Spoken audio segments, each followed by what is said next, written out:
Palagay ko po, within the next 2 to 3 months, kuha na namin yung 8 million signatures and 3% per congressional district and 12% nationwide. Kinakailangang lagda para sa isinusulong na People's Initiative. Target makumpleto sa loob ng 2 hanggang 3 buwan ayon sa grupong pirma. We have already reached the mandate of the people.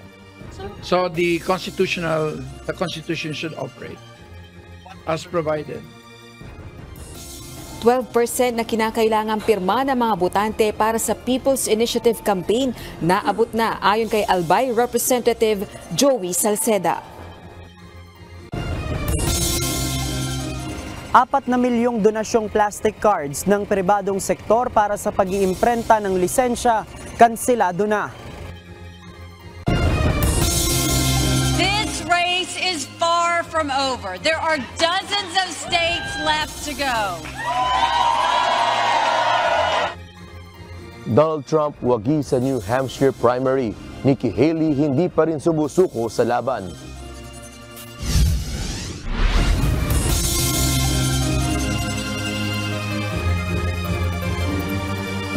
Magandang hapon Pilipinas at sa buong mundo. Una sa ating mga balita. Mayroon ng sapat na bilang ang mga nagsusulong ng People's Initiative para sa charter change upang i-file ang kanilang petisyon. Sa katunayan, ayon kay Albay Representative Joey Salceda, lagpas na ito sa kinakailangang bilang ng proponents. Ito ang balita ni Ross Salicos.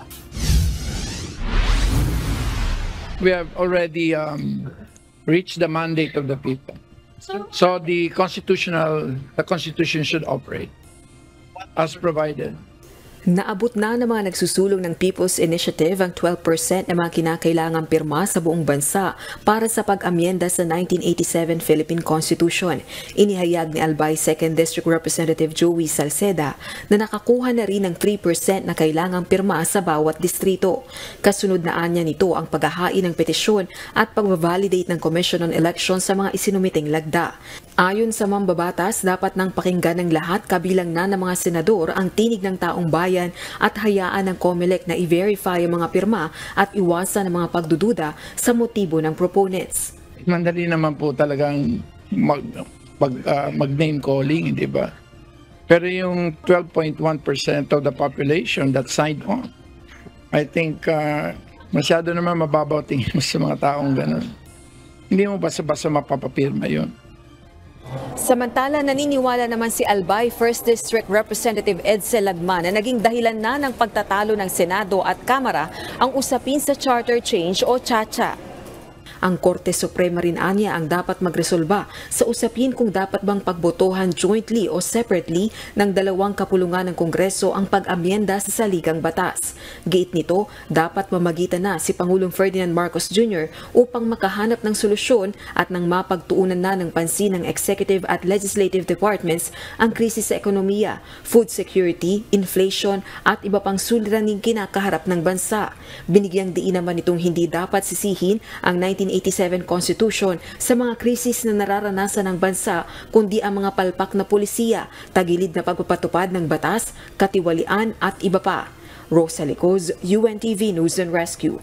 Diyos ang aming sandigan, serbisyo publiko ang aming pinahahalagahan. Susunod ang Department of the Interior and Local Government o DILG sa utos ni Pangulong Ferdinand Marcos Jr. na huwag makipagtulungan sa investigasyon ng International Criminal Court o ICC sa kampanya laban sa iligal na droga ng Duterte administration.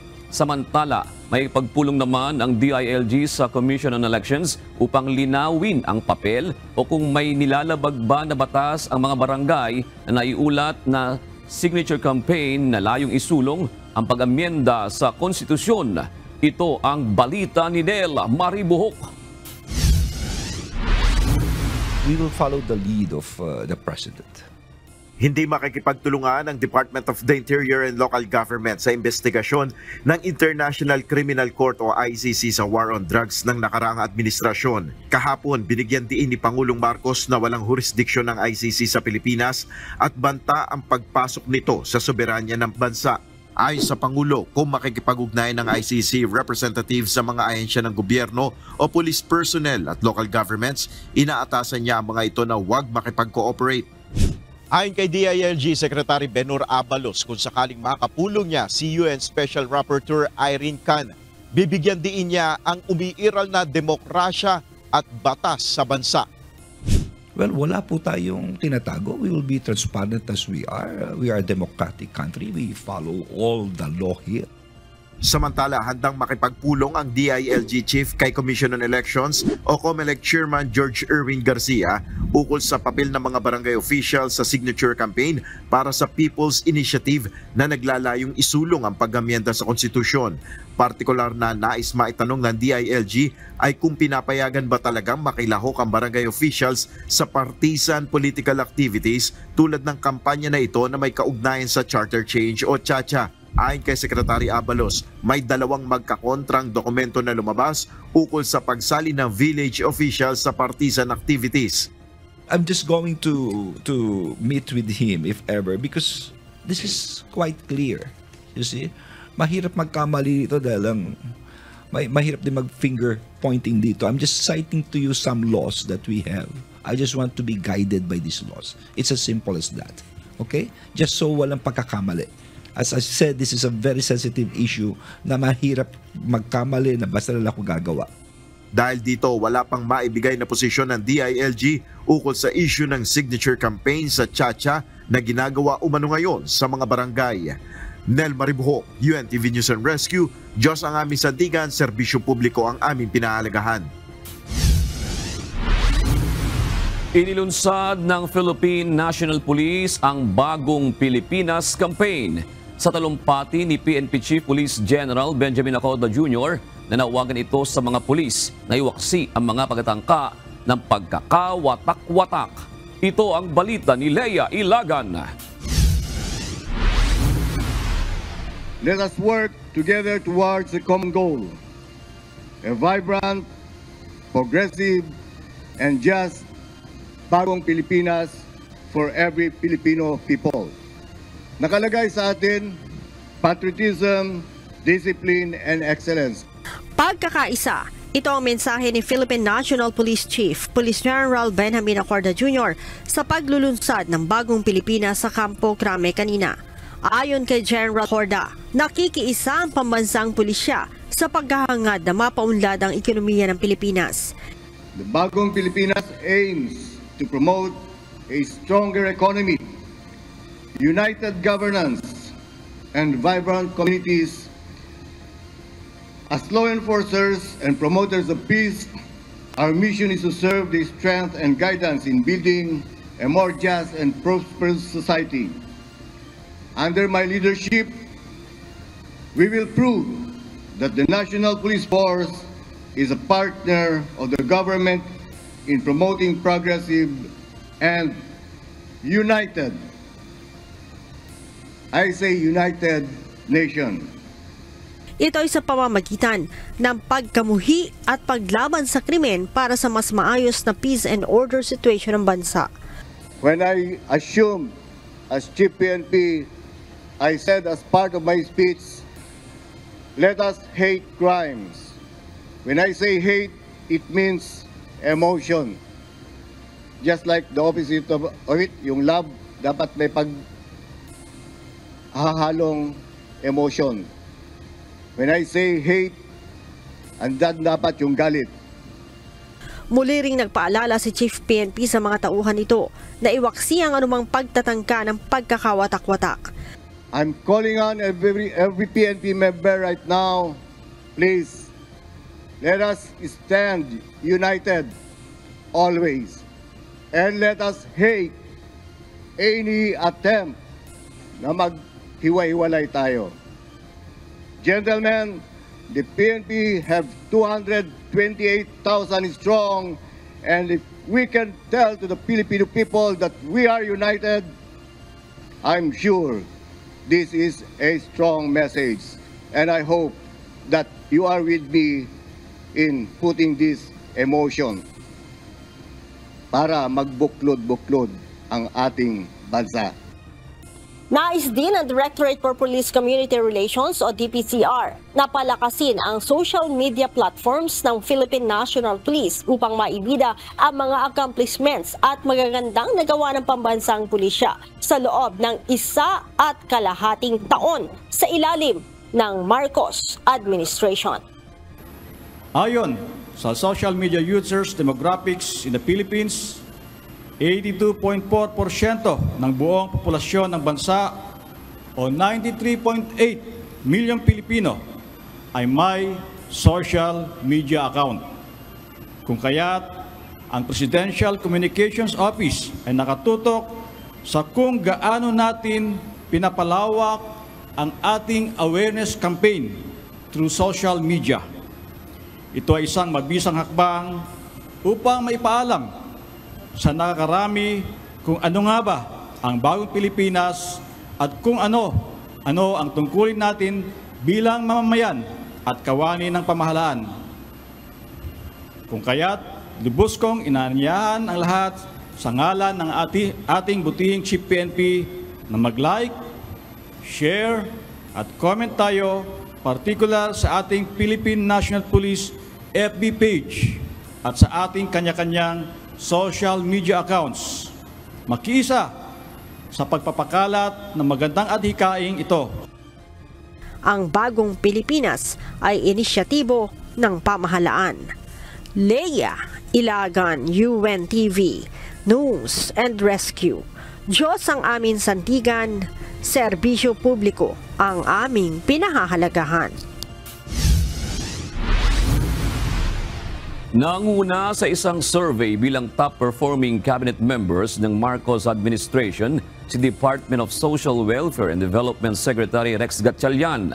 Nakakuha si Secretary Gatchalian ng 68% satisfaction rate. Batay ito sa survey na isinagawa ng Tangere mula January 17 hanggang 19 kung saan tinanong ang nasa 2,000 respondents sa bansa. Pumangalawa naman sa listahan si Vice President at Education Secretary Sara Duterte na may 66% satisfaction rate. Pangatlo, si DILG Secretary Benhur Abalos na may 64% satisfaction rate. Nagtabla naman sa ika-4 na pwesto sina DOST Secretary Renato Solidum Jr. at Defense Secretary Gibo Teodoro Jr. na kapwa nakakuha ng 63% satisfaction rate. Samantala, batay din sa survey, 3 sa 5 mga Pilipino ang satisfied sa performance ng kasalukuyang mga opisina ng gabinete ng Marcos administration. Wala pang na-encounter na problema sa nagpapatuloy na testing sa mga makina ng South Korean firm na Miru na posibleng gamitin sa halalan sa 2025. Samantala, target naman ng COMELEC na magkaroon ng 1,000 botante kada clustered precinct sa 2025 midterm elections. Ito ang balita ni Dante Amento. Kung nakita niyo po sa pag-feed ng balota, kahit medyo may lukot yung balota natin, ay binabasa pa rin ng makina.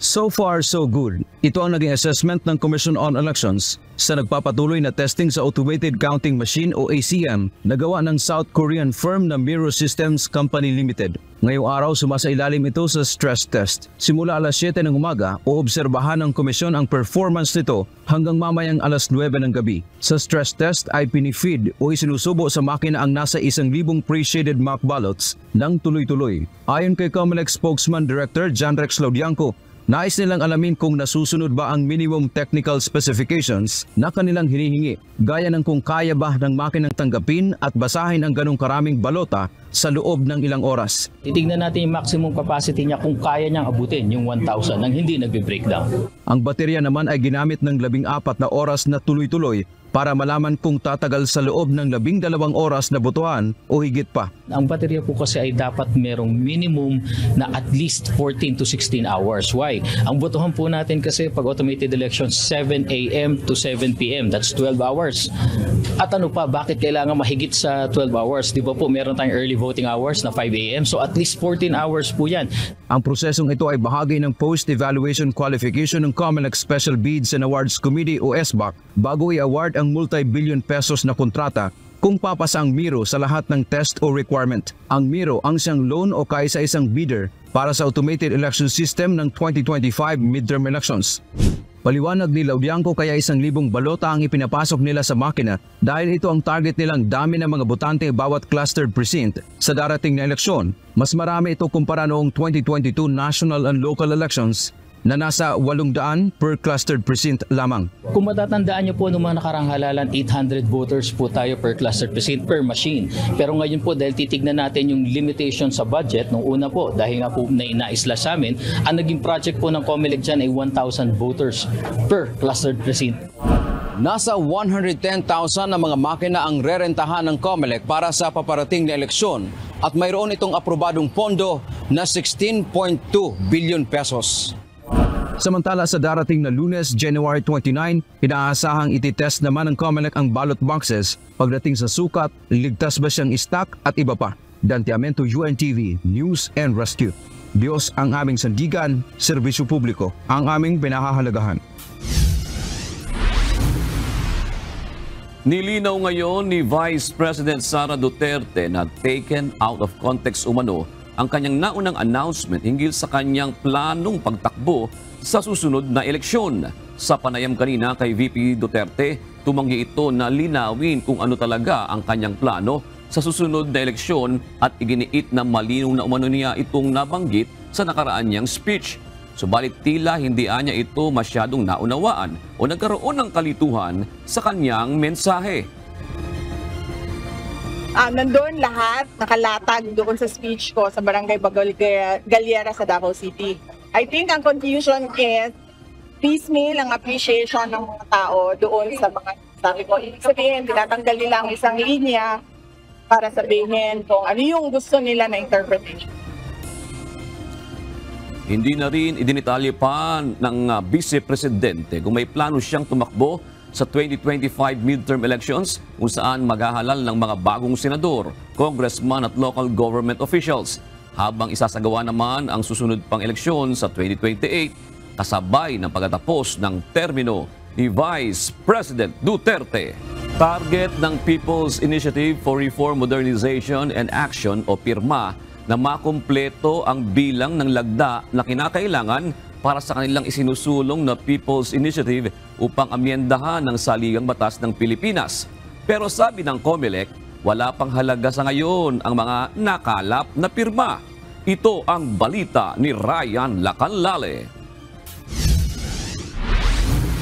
Alagay ko po, within the next 2 to 3 months, kuha na namin yung 8 million signatures and 3% per congressional district and 12% nationwide. Kumpiyansa ang People's Initiative for Reform, Modernization and Action o PIRMA na sa loob ng hanggang 3 buwan ay makukumplet na nila ang hinihinging 12% ng total voting population sa bansa na siyang kailangan para maamyendahan ng konstitusyon sa pamamagitan ng People's Initiative. Katumbas ito ng 3% ng bawat legislative district o nasa mahigit 8 milyong botante mula sa buong bansa. We're basing it from the initial results. The initial results show that we've been doing this for 3 weeks already, and we have already gathered about 30% of the total number of signatures. Ayon kay Oñate, nagsimula lamang sila sa pangangalap ng pirma noong January 2 at base sa kanilang pagtaya sa pangangalap ng pirma pinakamatagal na 3 buwan. Sa tala ng COMELEC, umabot na sa 998 na signature forms ang natanggap nila mula sa mga munisipalidad at syudad sa bansa. Galing ito sa 184 na legislative district mula sa 254 sa buong bansa. Itinanggi naman ng pirma ang aligasyon na hindi People's Initiative ang kanilang ginawa, kundi Politician Initiative. Hindi po totoo yan. Ito pong People's Initiative namin ay mga galing sa pribadong sektor. It's purely a civilian undertaking. Ang participation lang po ng mga congressman dito ay administrative. With regards to the filing, we will file it as soon as we have reached the threshold. Kailangan po namin gawin kasi kawawa naman po yung mga taong bayan na pumirma tapos hindi naman pala namin gagalawin. It is also our moral duty to do that. Ayon sa COMELEC sa ngayon ay wala pang kwenta o halaga ang mga pirma na kanilang natatanggap hanggang wala pang formal na petisyon na ipinapasa ang mga nagsusulong ng People's Initiative. Kapag natapos na ang pangangalap ng pirma at nakapagpasa na ng petisyon ang proponent nito, saka pa lamang dadaan sa determination process. Dito bubusisiin at pag-aaralang mabuti ng COMELEC kung nasunod ba ang panuntunan na nakasaad sa guidelines, gaya ng sapat ba ang pirma, naintindihan ba ng mga pumirma ang kanilang nilagdaan, nandoon ba ang mga probisyon na nais nilang paguhin. Pagkatapos nito ay saka lamang isasagawa ang verification process na hindi hihigit ng 60 araw, kung saan iisa-isang i-verify ang lahat ng pirma. Kapag natuloy ang plebisito, pangangailangan ng 13 bilyong piso ang COMELEC para sa pagsasagawa nito. Wala pa pong pina-file sila. Again, bali wala pa po lahat ng signatures lahat nila dyan. Yan po lahat ng signatures ay matutulog sa mga local COMELEC namin na pinagsasubmitan po. Premature po ang lahat. And therefore, maling magsabing saan kayo kukuha ng budget, may budget ba, etc. Sapagkat wala pa naman po silang pina-file. Malabo ring makapagsagawa ng plebisito para sa People's Initiative ang Commission on Election simula Nobyembre ngayong taon hanggang buong taon ng 2025 dahil puspusa na ang kanilang paghahanda para sa midterm at barangay elections. Critical para sa kanila ang buwang ito dahil mas marami silang ihahanda ngayon dahil sa mga bagong makina na gagamitin. Sa katunayan ay ngayon pa lamang, abala na sila sa preparasyon ng halalan sa susunod na taon. Limitado rin ang kanilang election personnel na siyang aakto sa voters registration at verification process ng pirma. Hindi po masasakripisyo at dapat masakripisyo at hindi po tayo papayag na masakripisyo yung preparasyon natin sa 2025. Kung sa palagay po ng mga proponents importante yung ginagawa nila, ay mas palagay po namin importante ang 2025 elections sapagkat yun mismo ay nakalagay sa saligang batas. 12 senador po yun. At always remember, an election is the opportunity on the part of the electorate to change their leaders or to give support to their incumbent leaders. Ryan Lacanlale, UNTV News and Rescue. Diyos ang aming sandigan, serbisyo publiko ang aming pinahahalagahan. Inihayag ngayon ni Vice President Sara Duterte na wala pa siyang natatanggap na anumang dokumento na may indikasyon na kasama siya sa mga iimbestigahan ng International Criminal Court. Ito ay may kaugnayan pa rin sa kontrobersyal na war on drugs ng kanyang ama na si dating Pangulong Rodrigo Duterte. Gayunman, tiniyak ng Vice Presidente na handa ang kanyang mga abogado sa anumang kaso na posible niyang kaharapin. Nauna na ang inihayag ni dating Senador Antonio Trillanes IV na inaasang ilalabas na sa lalong madaling panahon ang arrest warrant laban kay dating Pangulong Duterte at VP Sara, gayon din sa iba pang mga respondent na sangkot sa war on drugs. Narito naman ang mga balitang nakalap ng UNTV News Global Correspondents, ihatid ni Ann Gonzalez mula sa Vietnam.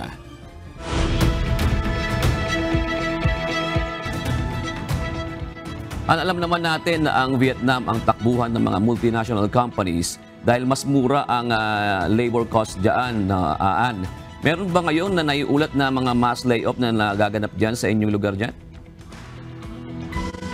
Magandang araw, June. Yes, tama ka dyan. June, may mga mass layoff din na nangyari dito sa Vietnam gaya ng sa Estados Unidos. Simula pa nung isang taon actually, nag-downsize na ang mga daan-daang kumpanya gaya ng mga tech companies at factories.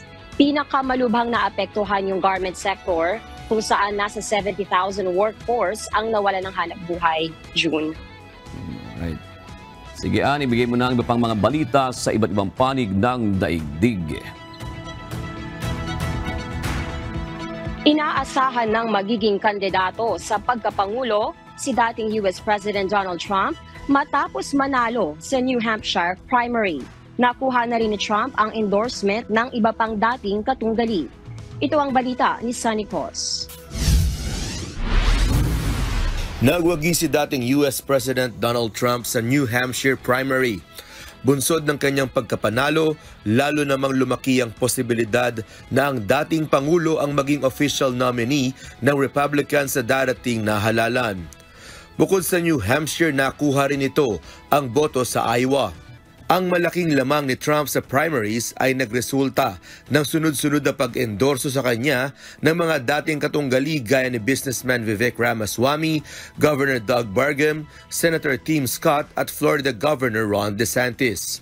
Susunod na sa primary calendar ang estado ng Nevada, kung saan si Trump lamang ang nag-iisang Republican candidate, habang sa February 24 naman gaganapin ang primary sa home state ni Nikki Haley na South Carolina.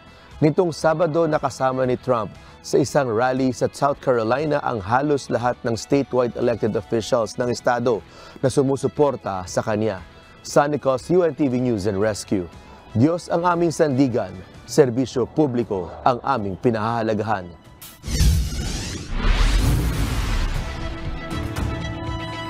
Hindi pa rin pinanghihinaan ng loob ang Republican presidential hopeful na si Nikki Haley sa kabila ng 2 beses na pagkatalo kay Donald Trump.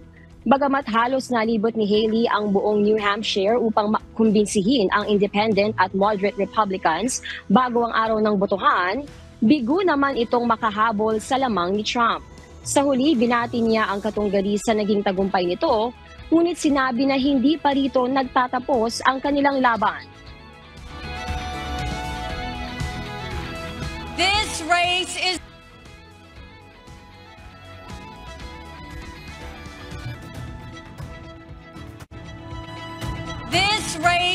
far from over. There are dozens of states left to go. And the next one is my sweet state of South Carolina.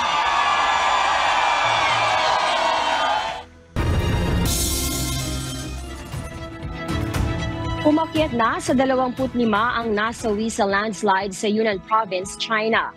24 oras na rin ang isinagawang rescue efforts para sa mga pinaniniwalaang naipit sa guho.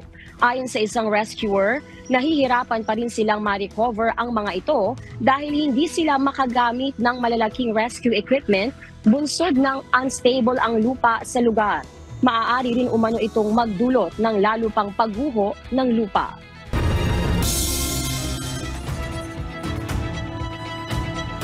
Magtatanggal ng nasa 1,000 trabahador o katumbas ng 9% ng kanilang workforce ang eBay.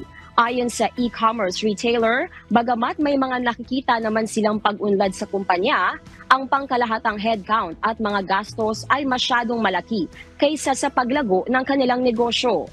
Sa kanyang sulat sa mga empleyado, sinabi ni eBay CEO Jamie Iannone na upang masolusyonan ito, magpapatupad sila ng mga pagbabago o reorganisasyon sa kumpanya upang lalo pang mapabuti ang kanilang serbisyo sa kanilang customers. At yan ang mga balita mula sa iba't ibang panig ng mundo. Mula dito sa Ho Chi Minh City, Vietnam, ako si Ann Gonzalez. Magandang gabi.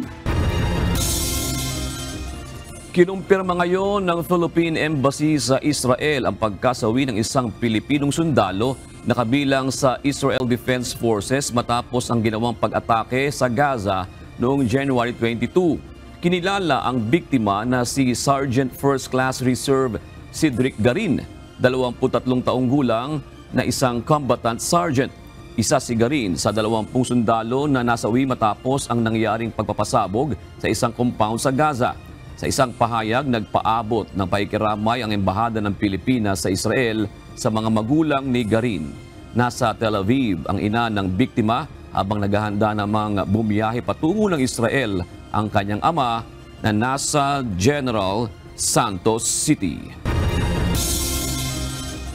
Ipinag-utos ni Pangulong Ferdinand Marcos Jr. ang mabilis na pagpapatupad ng mga programa ukol sa digitalization at pagpapadali ng proseso sa pagkuha ng mga permit.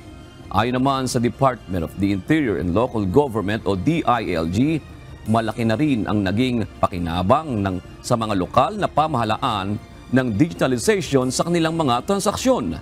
Ito ang balita ni Nel Maribuhok. There's this pronouncement of the President that digital transformation is one of the key to things to full economic recovery. Susi sa pagbangon ng ekonomiya ng bansa ang digitalization. Ito ang binigyan diin ni Pangulong Ferdinand Marcos Jr. sa ilang ahensya ng pamahalaan na kanyang pinulong sa Malacanang. Ayon sa palasyo, nais ni Pangulong Marcos na mapabilis ang implementasyon ng digitalization at mapadali ang transaksyon sa pamahalaan. Sa ulat ni Department of the Interior and Local Government Secretary Benur Abalos, mula sa 1,634 local government units o LGUs, 921 na ang sumunod sa panawagan na digitalization o automation ng kanilang serbisyo. Karamihan sa mga ito ay lokal na pamahalaan sa Metro Manila. Sa ngayon po, ito'y 60% na ang na-digital. Pero of course, ibang issue yung ilan ba sa kanila ang may kaya ng tumanggap ng bayad ng online application at makapagbayad. Kokonti pa lang po yun. No? Depende sa lugar. Ayon sa DILG, ang reforma na ito ay nagdulot ng mas malaking kita ng mga LGU mula sa pangungulekta ng buwis o iba pang singilin na umaabot sa 208 billion pesos para sa taong 2022 kumpara sa 50 billion pesos noong 2018. Samantala, pinarangalan ni Pangulong Marcos ang para-athletes na nakasungkit ng medalya sa 4th Asian Para Games sa China. Ayon sa Pangulo, nagsilbi silang inspirasyon sa bansa. Mismong siya ay umahanga sa mga katulad nilang atleta at dahil dito itinuturing ni PBBM ang sarili bilang cheerleader-in-chief. Nagbigay ang Office of the President ng kabuuang 13.45 million pesos sa mga atleta bilang dagdag sa kanilang makukuhang benepisyo sa ilalim ng National Athletes and Coaches Benefits and Incentives Act. May panawagan naman ng Pangulo sa Philippine Sports Commission o PSC at sa mga komunidad. So now I call on the PSC as well as every sports association and community in the country to continue breaking barriers, challenging stereotypes, building a nation where sports serve as an inclusive and unifying force. Nel Maribuhok, UNTV News and Rescue, Diyos ang aming sandigan, serbisyo publiko ang aming pinahalagahan. Inanunsyo ng Energy Utilization Management Bureau na maglulunsad sila ng programa para sa mas mabisang paggamit ng kuryente sa mga tanggapan ng pamahalaan. Kaugnay ito ng Administrative Order ng Pangulo na pabilisin ang implementasyon ng Government Energy Management Program o GEMP. Layo ng programa na pababain ang konsumo ng mga empleyado ng gobyerno sa kuryente at petroleum products upang mapababa ang monthly expenses ng gobyerno. Ayon sa Department of Energy, noong 2023 nang hindi pa pinaiigting ang GEMP, nakatipid ang gobyerno ng nasa 300 million pesos na sa konsumo sa kuryente at 25 million pesos naman sa konsumo sa petroleum products. Maaari nilang mabigyan ng insentibo ang mga opisina ng gobyerno na makakatipid sa konsumo ng enerhiya pagkatapos ng taon. Dahil inutos na ito ng ating mahal na Pangulo, meron rin pong mekanismo sa ilalim po ng ating Government Energy Management Program na maaari pong yung mga karagdagang insentibo na maibigay sa ilalim po ng ating PRACE, halimbawa, na tinatawag pong Energy Efficiency and Conservation Incentive. Kinumpirma ng Land Transportation Office na kanselado na ang 4 na milyong plastic cards na idodonate ng pribadong sektor sa ahensya para sa pag-imprenta ng driver's license. Ayon sa ahensya, nasa higit 200,000 na lang na plastic cards ang natitira nilang supply at tatagal na lang ito ng halos 2 linggo. Mula sa Quezon City, ito ang balita ni JP Nunez live. JP, ano ang dahilan ng pagkansela ng LTO sa donasyong plastic cards ng pribadong sektor? June, ayon sa Land Transportation Office, maglalabas sila ng panibagong deed of donation para matuloy itong donasyon ng plastic cards mula dun sa pribadong sektor. Pero ang Department of Transportation na ang magbabalangkas niyan kung saan i-incorporate na din yung legal opinion ng Office of the Solicitor General. Kinansela ng LTO ang 4 na milyong donasyong plastic cards mula sa grupo ng Philippine Society of Medicine for Drivers. Ayon sa ahensya, natanggap na nila ang legal opinion ng Office of the Solicitor General o OSG kamakailan. Wala naman umanong problema kung gagamitin ng LTO ang donasyong plastic cards para sa pag-i-issue ng driver's license. Pero dahil walang existing guidelines, minarapat nilang kansilahin ang donasyon at magbalangkas muli ng panibagong guidelines kung saan naaayon na sa legal opinion ng OSG. Para klaro tayo, you're donating the cards, ito gagawin namin dyan. To ensure transparency and make sure that there is no group that will be favored in the distribution of these cards. So gusto natin, so in doing so, talagang mababago yung kontrata, maka-cancel talaga. Ayon sa LTO, maaari pa rin naman nilang tanggapin ang donasyong plastic cards oras na maglabas ng guidelines ang Department of Transportation. Gayunman, posibleng matagalan ito dahil sa magiging proseso. Muling lalagdan ng kasunduan ang LTO at ang pribadong sektor para mas malinaw ang magiging implementasyon at walang sino mang mapapaboran. Kailangang mabind yung donor, no? Mamaya magreklamo yung donor. Teka lang, hindi yun ang pinag-usapan natin, no? Para malinaw, whatever guidelines that will be brought out later on that will encompass the implementation of the donation, we have to make it clear to the donor, ay, ganito to Kasi baka may expectation sila on how it is to be done, sila ang donor, no? Mabuti lang malinaw na ito ang gagawin namin. Sa ngayon, nasa higit 200,000 na piraso na lang umano ng plastic cards ang supply ng LTO at tatagal na lang ito ng halos 2 linggo. Umaasa ang LTO na malilift ng korte ang injunction order sa 3.2 million plastic cards mula sa bidding upang muli na itong ma-deliver at magamit. Inaabangan din ng LTO ang hakbang ng DOTR para sa agency to agency na pagkuha ng supply ng plastic cards o yung pagkuha ng supply mula sa mga printing offices ng gobyerno. Ituan nila ang mga option na kanilang ginagawa para hindi mauwi sa pag-i-issue ng papel na lisensya pagsapit ng Pebrero. June, humihingi nga ng paumanhin ang Land Transportation Office dun sa mga kukuha ng driver's license pagsapit ng Pebrero kung sakali na papel pa rin na lisensya yung kanilang makuha. Ayon sa LTO, ginagawa nila lahat ng paraan para nga magkaroon pa rin ng stable na supply ng plastic cards at mabalik na dun sa plastic na driver's license yung makukuha ng mga mag-a-apply para makakuha ng lisensya. Yan muna ang ating latest live mula dito sa Quezon City. Balik sa iyo, Jude. Siguro, JP, hindi lang doon sa mga kukuha pa lang ng buwan ng Pebrero. Kumuha ako nung mahigit 6 na buwan na. Papel pa rin ang aking lisensya. Gaano ba kadami ang backlog ng LTO?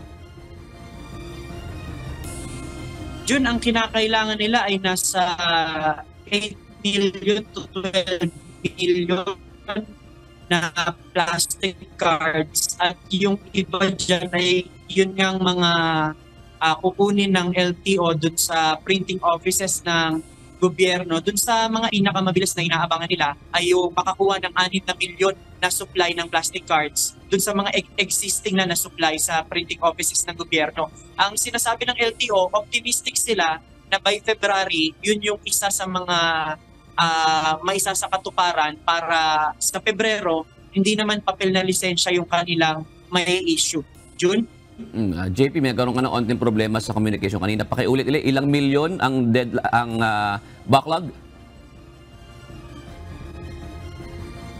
June, batay dun sa huling naging pahayag ng LTO, nasa 8 million to 12 million yung backlog doon sa mga lisensya na dapat may issue kasama na dyan yung mga nag-expire at yung iba pang mga na-issuehan ng papel na lisensya noong nakaraang taon.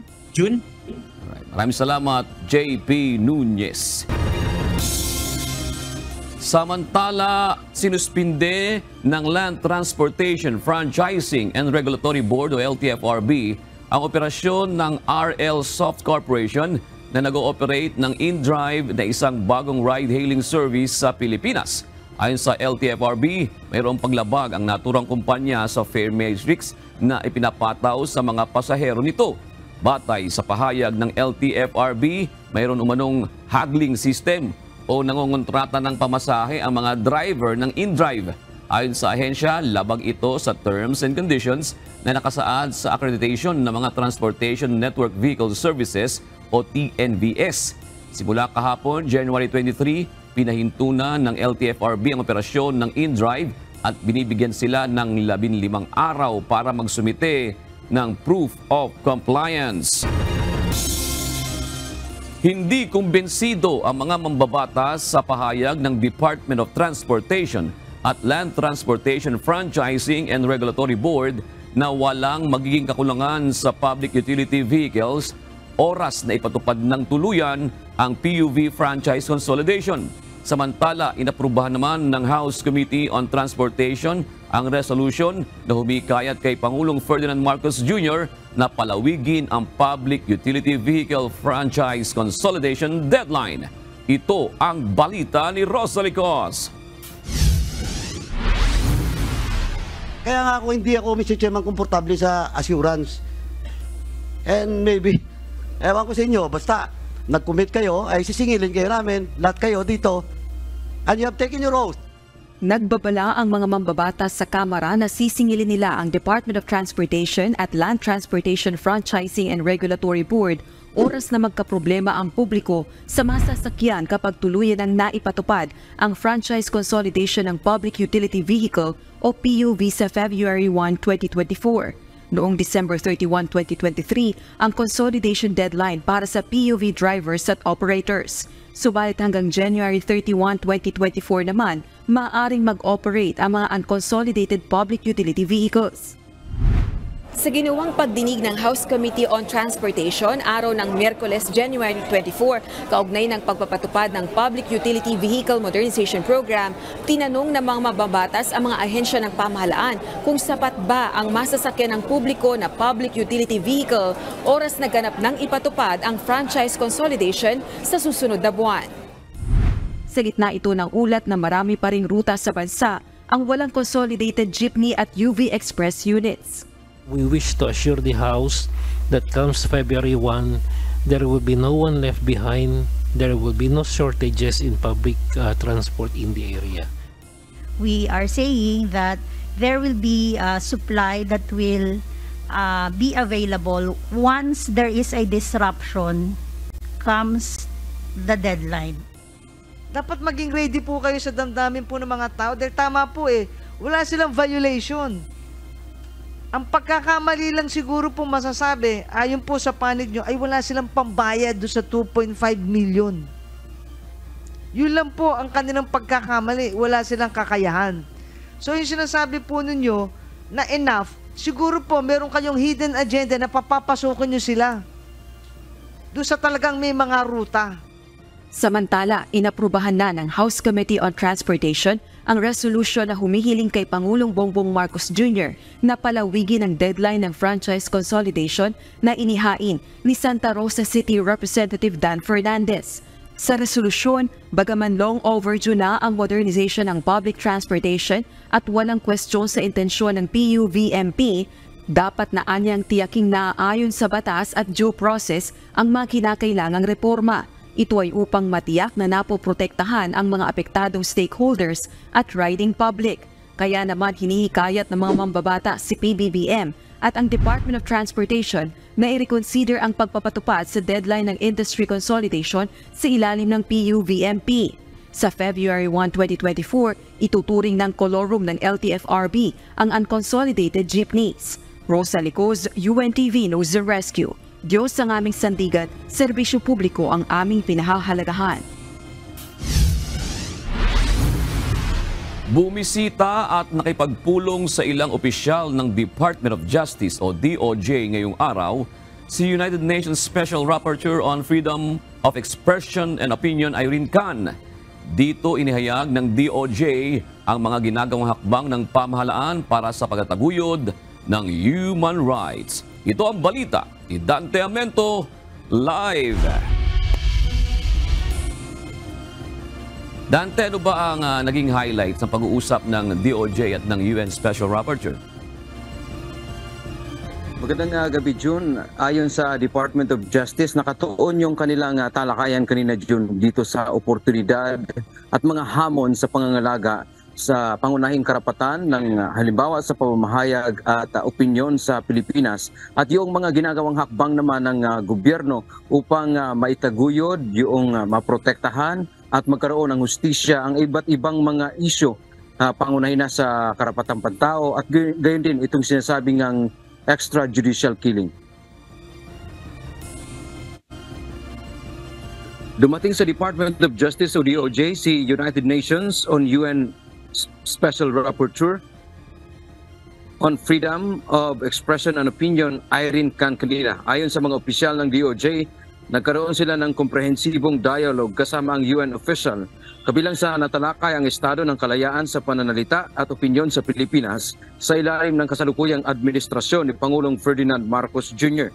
Kasama rin anya sa naging pangunahing alalahanin ni Khan ang issue ng red tagging sa Pilipinas. Sinabi ni DOJ Undersecretary Jesse Hermogenes Andres na hindi kailanman naging pulisiya ng gobyerno ang pangre-red tag o pag-uugnay sa sinuman sa mga makakaliwang grupo.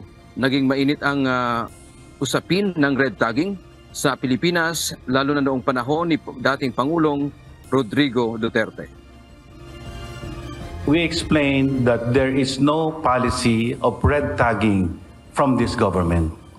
If there were individual cases that need to be addressed where red tagging happened, we ask that all of the complainants and evidence be brought forth with the Department of Justice, and we will pursue appropriate cases against those involved in red tagging.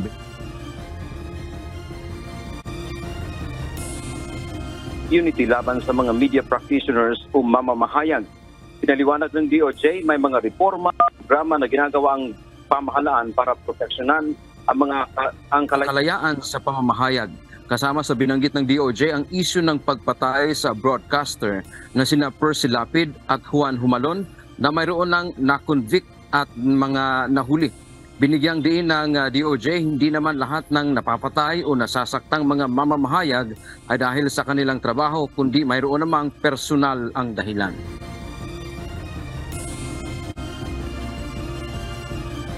We explained that not all of these killings have a direct relation to press freedom or freedom of expression. What we have discovered is while they are media personalities, the reason behind their death are really personal vendetta or money controversies, money issues, or even, a love triangle.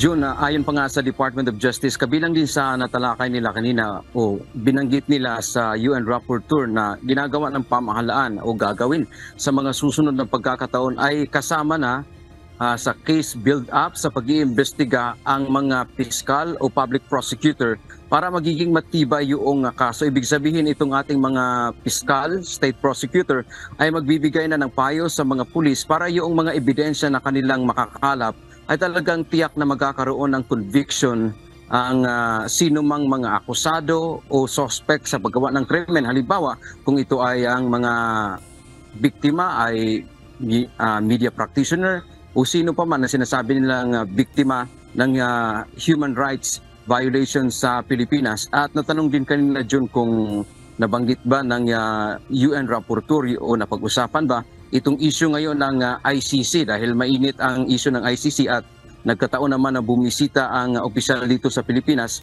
Ayon naman sa DOJ, hindi naman direktang napag-usapan yung ICC, June. Pero yung binanggit ng DOJ, yung track naman ng ginagawa ngayon ng pamahalaan ay doon sa pag-iimbestiga ng lahat ng mga krimen na sinasabing dahil sa police operation, napapatay, extrajudicial killing, which is yun ngayon ang nagiging ugat na nagkaroon nga ng reklamo itong mga biktima ngayon sa International Criminal Court. Yan na nating update mula dito sa Manila. Balik sa June. Bukod sa pagbisita sa opisina ng DOJ, meron pa bang ibang pupuntahan si Binibining Irene Can? At meron ba siyang schedule na courtesy call kay Pangulong Ferdinand Marcos Jr.? Jun, walang nabanggit sa atin ng Department of Justice na iba pang schedule ang itong si UN Rapporteur Irene Can, at hindi rin tayo nabigyan ng information ng Department of Justice kung ito ba'y makikipagpulong ng personal kaya Pangulong Ferdinand Marcos Jr. Jun. Pero ang sinasabi lang kasi ng DOJ, ang pakay lang kasi nitong UN Rapporteur na to, kumbaga parang kumustahin, titingnan bilang tayo ay member state tayo ng United Nations, ay titingnan kung papaano na ba yung ating commitment sa pangangalaga, dahil ang particular na kumbagang specialty nitong rapporteur na to ay sa freedom of expression and opinion. So tinitingnan niya dito ngayon sa Pilipinas, kumusta na ba ang pagpapatupad noong mga commitment, noong mga rules alinsunod sa itinakda ng batas ng international law o ng United Nations. June. Ay, maraming salamat, Dante Amento. Hinimok ni Senador Risa Ontiveros si Apollo Kibuloy na dumalo na sa pagdinig sa Senado. Para kay Senator Ontiveros, magpakita na lamang sa Senado ang religious leader kung handa na ito. Magpapadala rin anya ng formal na sulat ang senadora sa Department of Justice para hilingin na maglabas ng Immigration Lookout Bulletin Order o Hold Departure Order. Nasaan na ba talaga si Kibuloy? Naghahanda na kami. Handa ba siya? Kung handa na siya, magpakita na lang siya sa Senado. Siya ang sentro ng mga paratang ng mga biktima, kaya siya ang dapat sumagot. The subpoena has been issued by the Senate Committee in the competent exercise of its legal mandate. So, Kibuloy, magpakita ka na. Sa isa namang panayam, hinamon ng abogado ni Kibuloy na si Attorney Ferdinand Topacio ang mga dating membro ng grupo na magsampa ng formal na reklamo laban sa religious leader sa halip na isiwalat sa Senate hearing ang umano'y pang-aabuso sa kanila. Nakapaloob sa matatag agenda ni Vice President at Education Secretary Sara Duterte ang mabantayan ang well-being ng mga mag-aaral at magkaroon ng isang magandang learning environment. Kaya ngayong araw ay 2 programa ang inilunsad ng DepEd para sa kapakanan ng mga mag-aaral. Ito ang balita ni Jed Neresina. Kapag hindi masaya ang bata, hindi matututo yan. Sabi niya, you need to make every child happy. That is the key to their learning. Mahalaga para sa Department of Education na mapangalagaan ang kalusugan ng mga mag-aaral. Kaya pinasimulan ngayong araw ng kagawaran ang School Mental Health Program at School-Based Feeding Program sa pangunguna ni Vice President at Education Secretary Sara Duterte. Kaya napakahalaga po na bigyan natin ng importansya ang kalusugan at mental health. Kalusugan sa pag-iisip ng ating mga kabataan, ng ating mga learners. Ang School Mental Health Program o SMHP ay nakatuon sa pagpapalakas ng kaisipan at loob ng mga estudyante pagdating sa iba't ibang sitwasyon. Nakapaloob rito ang pagsiguro na makatatanggap ng gabay at psychosocial services ang mga batang mangangailangan nito. Ayon kay Education Secretary Vice President Sara Duterte, doble ang budget na nakalaan rito kung saan hindi lang ang mental health ng mga estudyante ang naistugunan kundi maging ng mga guro sa paaralan. We were also able to increase the mental health budget for 2024 to 200 million pesos, double the previous amount. This will help our schools psychologically safer with plans to add mental health services to our learners, telesafe hotline, and establish mental health teams in each region. Kaya napakahalaga din na magawa din natin ang mental health programs para sa ating mga teaching kawani ng Department of Education. Kasabay rin ngayong araw ang School-Based Feeding Program o SBFP kung saan binabalik ang hot meals at nutritious food products o NFPs kasama ang gatas para matugunan ang undernutrition sa mga bata mula kinder hanggang grade 6 level. We also recognize the importance of nutrition in students' motivation. For 2024 to 2025, our budget has doubled to 11.7 billion pesos, making each meal more cost-effective. This has earned recognition from global organizations, highlighting the Philippines as a leader in school health and nutrition. Napakahalaga para kay Vice President at Education Secretary Duterte ng mental health at physical na kalusugan ng mga estudyante. Kaya mas pinagbubutian niya ng DepEd ang mga programang tutugon sa mga ito. Jedne Resina, UNTV News and Rescue. Diyos ang aming sandigan, serbisyo publiko ang aming pinahahalagahan. Sa kapapasok na balita, inaprubahan ni Pangulong Ferdinand Marcos Jr. ang rekomendasyon ni Transportation Secretary Jaime Bautista na palawigin pa hanggang Abril 2024 ang consolidation ng public utility vehicles. Umabot na sa mahigit 45 million pesos ang pinsala ng Shearline sa agrikultura sa buong Davao Region. Pero ayon sa Department of Agriculture 11, posible pa itong madagdagan dahil hanggang ngayon ay nagpapatuloy pa ang kanilang assessment sa mga lugar na apektado ng mga pagbaha. May nakahanda naman anilang tulong sa mga magsasakang apektado. Ipapamahagi ito kapag naisapinal na ang kanilang damage and loss assessment. We will then provide intervention doon manggagaling sa regular program po namin like bumper stocking and other interventions na pwede na mamatag sa affected farmers. The rest na kulang ang dili na mamatag will be requested dito sa National Office through our Quick Response Fund.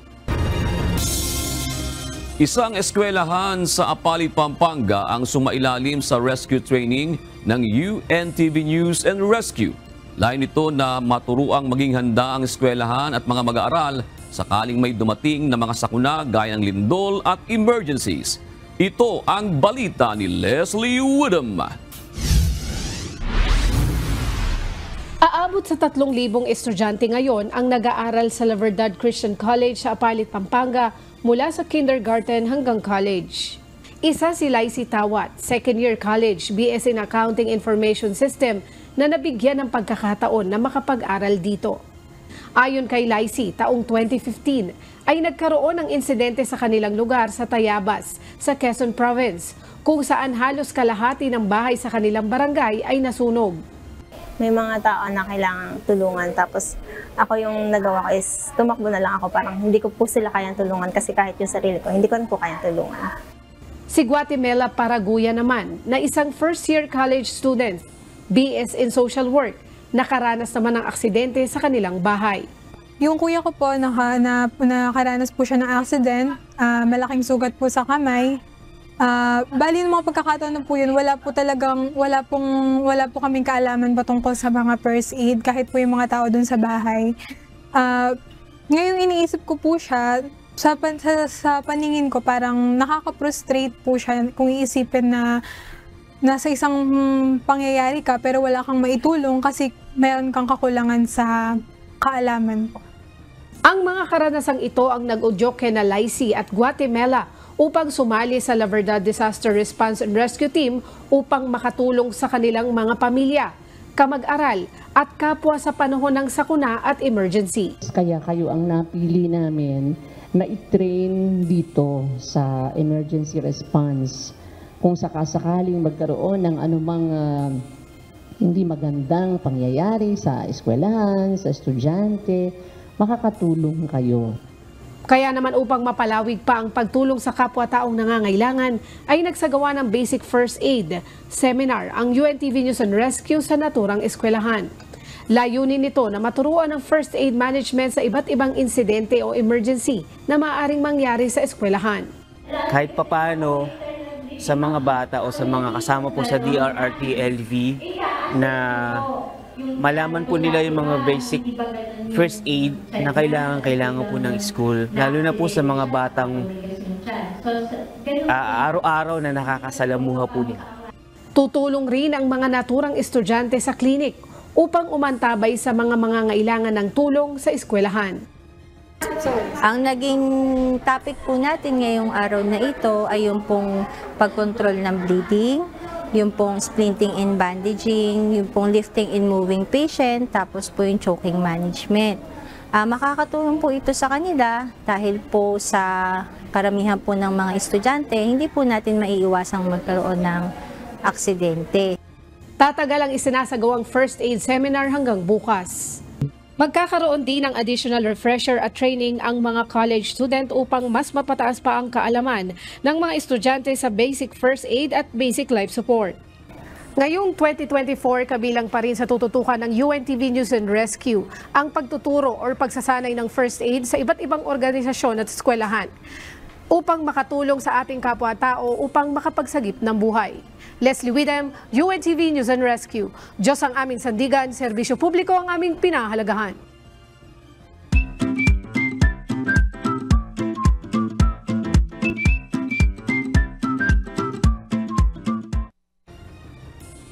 Narito naman po ang ating mga kausi ngayong araw po ng Miyerkules. Shout out at salamat kina Judith Diaz, Edgardo Balmores, Arvin Agregaldo, Brother Wilfred, Normita Celestial at Rosalinda Navarro.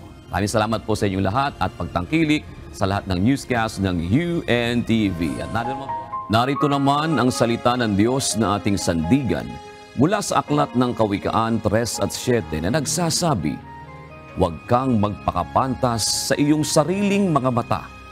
Matakot ka sa Panginoon at humiwalay ka sa kasamaan.